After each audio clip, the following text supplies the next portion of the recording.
देखो, सबसे पहली बात हमारी कमजोरी क्या है? हम परेशान हो जाते हैं। संसार में देखो तो परेशान, परमार्थ की तरफ देखो तो हम परेशान हो, ये हमारा आदत स्वभाव बन गया परेशान होना। थोड़ा सा धैर्यवान बनो, गंभीर बनो।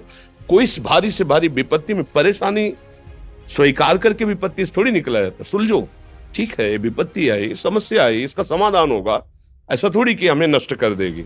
अगर अभी हमारी बड़ी हानि हो जाती है, हम कल इससे बड़ा लाभ प्राप्त कर सकते हैं। हमको एकदम बिल्कुल गंभीर रहना है, इतने कमजोर नहीं बन जाना। अब वो गए तो क्या होगा, अब वो वस्तु गई तो क्या, पद गया तो क्या होगा।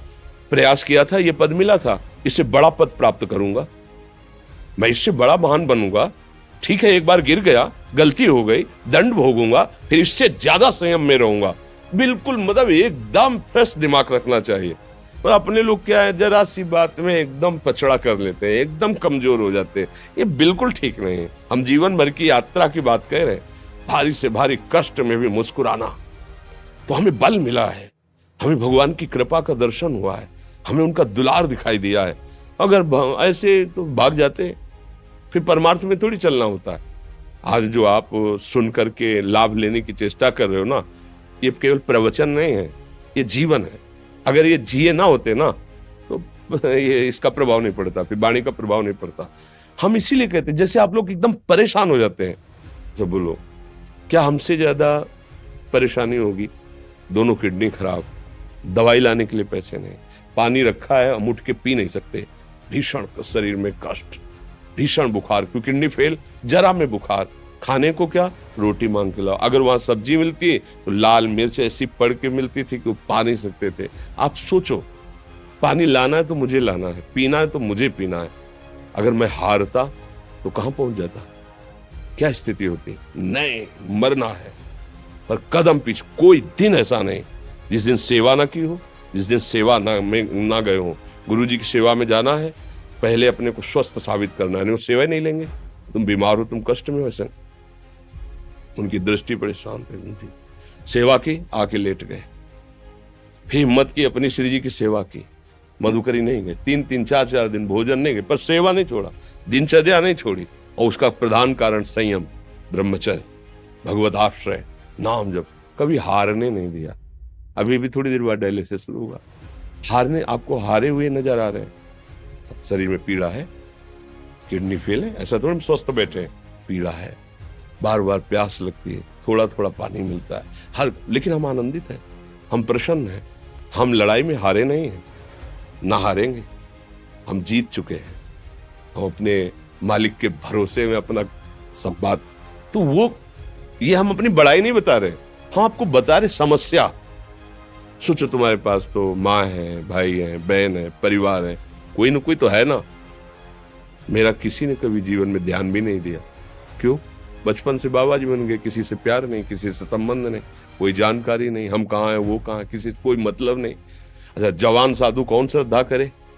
कभी गांव जाने की हिम्मत नहीं पड़ती कि रोटी मांग ले, पता नहीं लोग क्या सोचेंगे, क्या भावना कर ले। हम दरवाजे पे खड़े हैं, क्या कैसी भाव, जो हमारे सामने आकाश वृत्ति से आया यौवन अवस्था में, वही पाया, अन्यथा भूखे रह गए।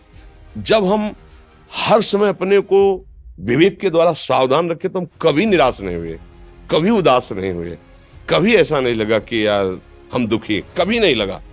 उसी का फल है कि उस सुख का संकेत मिल गया जहां दुख की निशानी भी नहीं है।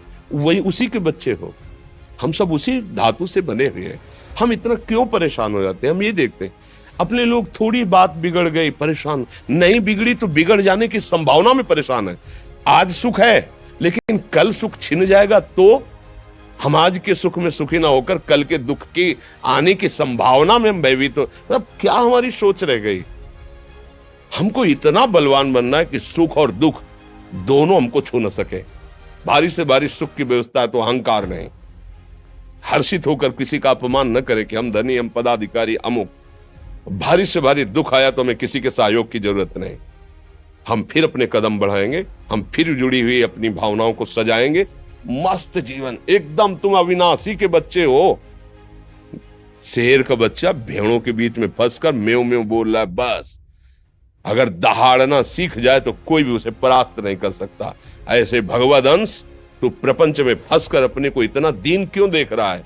तू ऐसा है कि भगवान के दिव्यास्त्र में भी ताकत नहीं तेरे को मार सके। तू अविनाशी का अविनाशी बच्चा है। विनाशी भोगों को, विनाशी शरीर को मैं मान के इतना भयभीत, इतना दुख ठीक नहीं। ये सबके लिए, केवल एक के लिए नहीं। आप समझो, आप लोग सोचते हैं हम गृहस्थ होकर भला ऐसी स्थिति कैसे। जनक जी सुखदेव जी के गुरु हैं और राजा हैं, महल है, रानियां हैं, नौकर है, चाकर। क्या सुखदेव जी जिनके शरीर में लंगोटी भी नहीं है, दिगंबर, परमहंस के गुरु हैं जनक जी जो राजा हैं। समझो, आप ऐसा ना सोचे कि हम नौकरी कर रहे हैं, हम संसार में, हम गृहस्थ हैं, हम आध्यात्मिक की ऊंचाई पर नहीं चढ़ सकते। नहीं, आप एक सरकारी नौकरी या आप किसानी या व्यापार करते हुए आप एक अध्यात्म की ऊंचाई में चढ़ सकते हैं। और अध्यात्म ही है जो तुम्हें इस माया के दुख सुख से ऊपर उठा सकता है। दूसरा, चाहे जितनी संपत्ति आ जाए, आप सुखी नहीं हो सकते। सब देख लो, आंख खोल के देख लो। अध्यात्म ही है जो तुम्हें हर कष्ट सहकर मुस्कुराकर जीने का रास्ता बता देगा कि आप आनंदित हो जाओगे। कुछ नहीं बिगड़ा। अध्यात्म है तो कुछ नहीं बिगड़ा, अध्यात्म नहीं है तो कुछ नहीं बना, कुछ हाथ नहीं लगने वाला।